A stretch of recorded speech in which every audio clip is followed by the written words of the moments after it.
A man who I predict might make a bit of a name for himself if only he could get himself talked about a bit more. Mr. Piers Morgan. Hi, Piers. Hey, good morning. Look, jokes aside, mate, if I may say so, your career just got very serious. You've steadfastly stuck to your guns, attacking the government for its poor preparation, the testing fiasco, the failure to provide adequate protective clothing and equipment for frontline workers, and the tragedy of our care homes. You showed your exasperation with a series of ministers who came onto your show, Good Morning Britain, totally unprepared for your difficult but, in my opinion, perfectly justified questions. And for that, Boris has banned ministers from being interviewed by you. This is a dark moment for free speech in this country, isn't it? Well, it's pathetic. And it's not the first time this government, which has only been a government for a few months, obviously, it's not the first time they pulled this stunt. You know, before the crisis, they banned Good Morning Britain for about 6 weeks. They banned the Today Show on Radio 4. They banned Channel 4 News. We're now banned again. And my crime was simply to ask people like the care minister how many people had died in care homes and how many care workers had died. And she had no idea and then gave completely wrong answers. Now, I find that not just irritating, I find that scandalous and alarming and outrageous and insulting to everybody who's died in a care home, both as a worker and as a resident. Now, we now know that nearly 300 people on the health and care front line have died. This is a catastrophe. And what the government did in trying to save the NHS, as they keep boasting about, was they sent a lot of elderly people with COVID-19 back into care homes, and they did it without testing that they were negative. And those poor people then infected many others in care homes, and we now have an epidemic in care homes. Now, if you can't get angry, Kevin, and frustrated and passionate when the people charged with not doing exactly that have no answers to legitimate questions, you're not a journalist. I know. I've known you, wait for it, well over 30 years, and I can see that your rage over the handling of this coronavirus crisis is not confected. You really feel it. You're furious, aren't you? Well, I know a lot of people who've lost people. You know, I had one of my best school friends. Her mother died in a care home, and you know the care home concerned had more than one elderly person die of it. And my friend, her last conversation with her mother was on FaceTime. She couldn't even go to see her. The funeral had about 8 people. Yeah, my Uncle Jeff died last week after 5 weeks in hospital, during which Auntie Moni could never go to see him once. He didn't die of coronavirus, but that's the kind of tragedies we're all having to deal with. Well, you know, I'm very sorry to hear that. And I had a cousin whose father died of coronavirus. I've had another friend of mine, a TV producer I've worked with on foreign assignments, whose mother died in a care home last week. I've had, Kate Garraway, who's the Good Morning Britain co-presenter of mine. Her husband, Derek Draper, is fighting for his life as I speak and has been for many weeks in an ICU unit. So I've been personally affected by this, by the sheer volume of friends of mine and family who have been directly impacted in the most horrific manner. So, yeah, I do feel a personal attachment to this story, but I think most people, if they have a conscience, should. We now have in this country not 33,000 people who've died in this crisis, but according to all objective, impartial analysis of the available information, the real figure is over 60,000 now. Yeah. And that doesn't mean that every one of those people died of COVID-19, but the vast majority did. And it's time the government stopped lying about the reality of this crisis and told people the real death toll and explained why it is that we have the worst excess death toll in the world apart from America. I know. I mean, you're going at this story typically full throttle, Piers, obviously. What do you feel about all the members of the public who say you shouldn't be criticising the government in a time of national crisis, that you should give Boris and the gang a break because they're doing their best? Well, the last time it happened to me was when the Mirror, where you were working at the time, ran a lengthy campaign against the Iraq war. We had exactly the same thing then. Now is not the time. And unfortunately, our campaign failed, and 1 million people died in the illegal, unethical Iraq war that the Daily Mirror tried to stop. I feel the same about this. I feel that this is an unfurling scandal. I feel that the absolutely optimum time for any journalist to step up and challenge this government is right now. And the reason for that is very straightforward. Rather like with Iraq, where we went blindfolded into that war on a false premise that Saddam Hussein had weapons of mass destruction. That was the pretext for war. This time, it seems to me that we are again relying on the experts, as we did with apparently Iraq, the experts to tell us about how we should fight this virus. And our experts in this country have gone about it in a very, very different way to the experts from most other countries. And whether that is the delayed lockdown that we did, or the way that we are unlocking now, which many people think is too premature, to the way that we have handled testing, which has been an outrage, to the appalling lack of preparation in terms of PPE, almost on every single aspect of this crisis. I defy anyone, however pro-government or Boris you are, to actually point to a success. The only success they can point to is that they built these new field hospitals in record time, for which I give them great credit. But let's be honest, they haven't been used, and they haven't been used because they sent hundreds, if not thousands, of elderly people who should have gone to those hospitals before to be treated properly and made sure they didn't have any more of the virus inside them.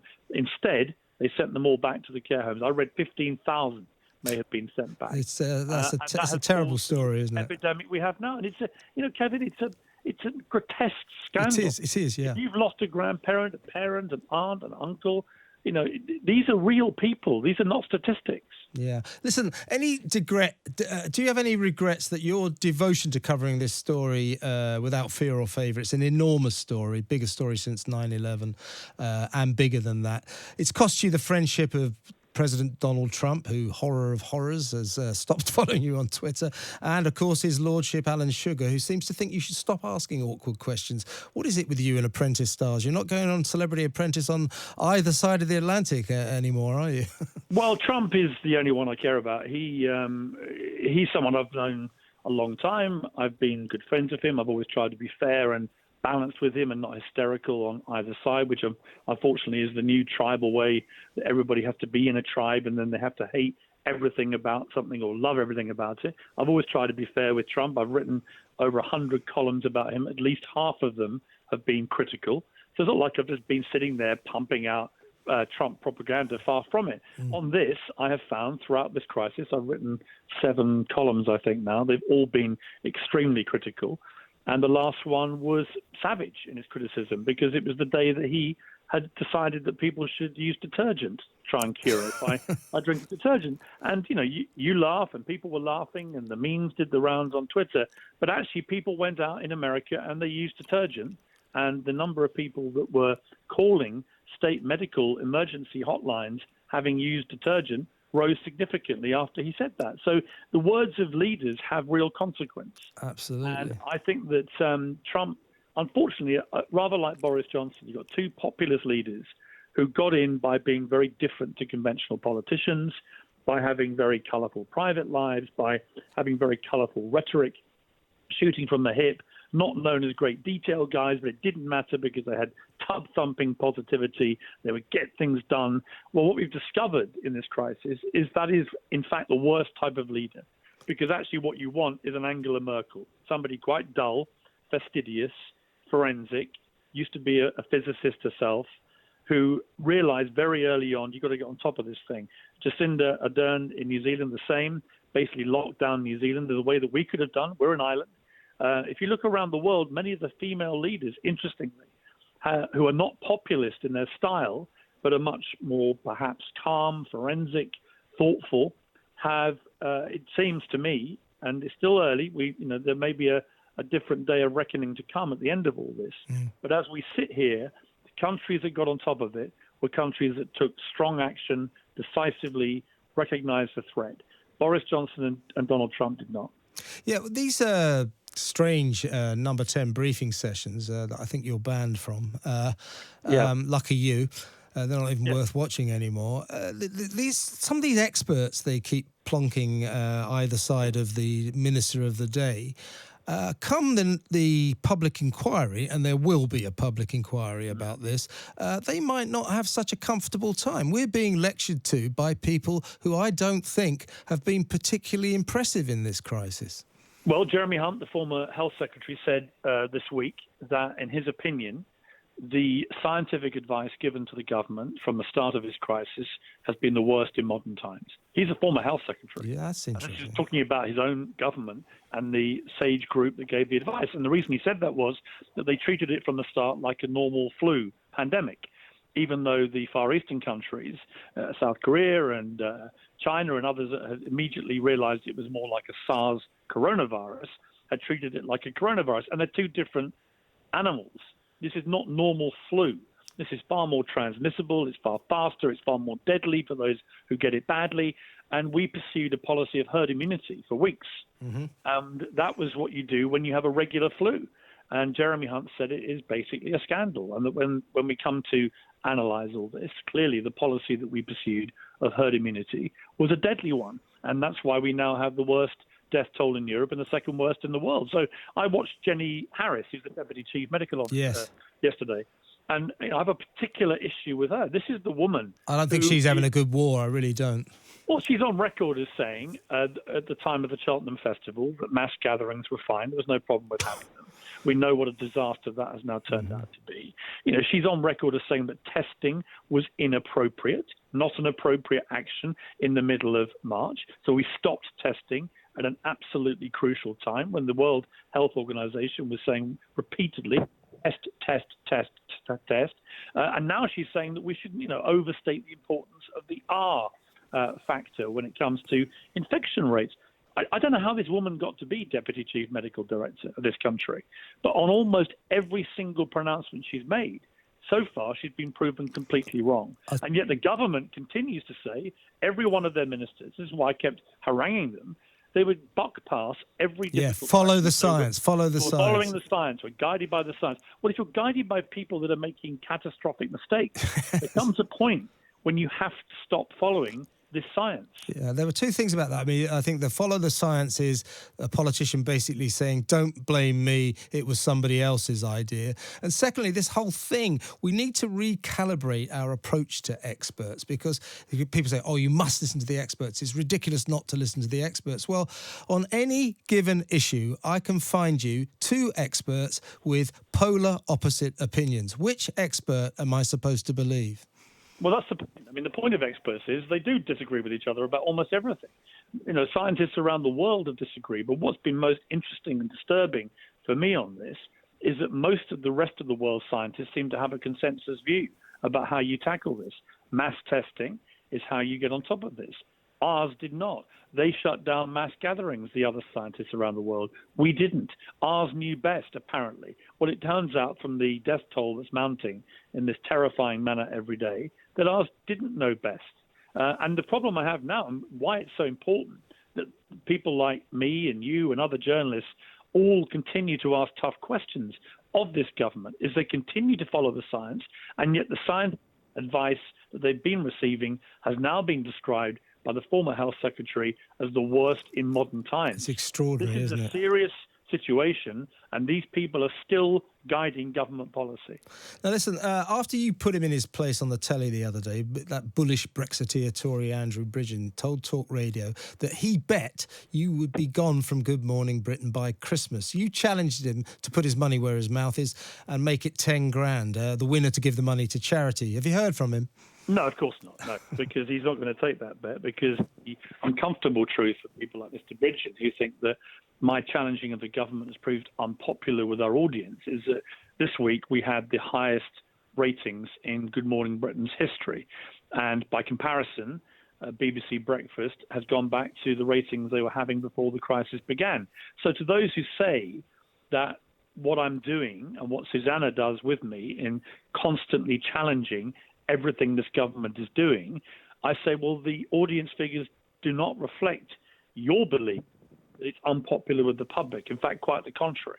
Can I ask you, there's something strange. I tweeted out the other day because it gets on my nerves that people are... I can totally understand that GMB is getting record ratings, partly because people aren't going out, but they're not going to work, but also because you're covering a massive story. You and I both know that big news stories sell papers and they bring in the viewers. But when I put that tweet out saying this gives the lie to all those who say that GMB's ratings are plummeting, I got loads and loads of furious rebuttal. Rubbish, they're going down, they're going down. The more I looked at these, I literally got 8,000 replies. And the more I looked at them, most of them were bots. You know, those names, Tom, and then 17 numbers after. It's very coordinated. With no followers. Where's that coming from? Where's that coming from? Well, it's quite sinister, I think. I think there is a concerted effort out there that anyone that challenges the government gets this onslaught now from very random accounts, many of which appear to have been established quite recently during this crisis. Now, is that because lots more people are at home? Possibly, and they've just bored and started accounts. Who knows? But it is strange. And we've also had a situation where quite a few high-profile people who've challenged the government get sent the exact same wording on tweets thousands of times from different people. So it's stuff that's been pumped out by somebody and is being repeated exactly word for word, and we're supposed to think this is just random people coming to their own opinion. It's not. Yeah. It's actually a very insidious attempt to try and muzzle and gag anybody who dares to challenge what the government is doing. And to those people, I simply say this has nothing to do with Brexit. You know, many of the people giving me most abuse on Twitter have the Union Jack in their bio and Brexit slogans. That's right, yeah. And I because they think you're a traitor now that you've gone all left wing or something. Exactly. And I try and point out to them, listen, I voted Remain, but as you all know, I in a very high profile way campaigned for Brexit to happen because I believed democracy was more important than the fact I lost my vote. And so I was actually one of the people responsible for Brexit being delivered. I voted for Boris Johnson, but that was then, and this is now. And the world has dramatically changed. None of my government challenging is based on anything to do with Brexit. It has nothing to do with it. I think Brexit has become almost irrelevant. This is a global public health crisis, the like of which we have never seen. All that matters to me, whether it's Labour, Liberal Democrats, or Conservative government, is just, are they making the right decisions to save lives? And that really, frankly, doesn't come down to partisan politics. It just comes down to judgment and leadership. Yeah, well, listen, Piers, it's been great talking to you, and I would just like to say to the listeners that what you're doing, it's called journalism. You ask the difficult questions and you try and get answers, and never has there been a more important time to do that. So as far as I'm concerned, mate, keep up the good work. You're doing a great job. Thanks very much. That was, of course, the one and only Piers Morgan. I'm Kevin O'Sullivan, and you're tuned to Talk Radio.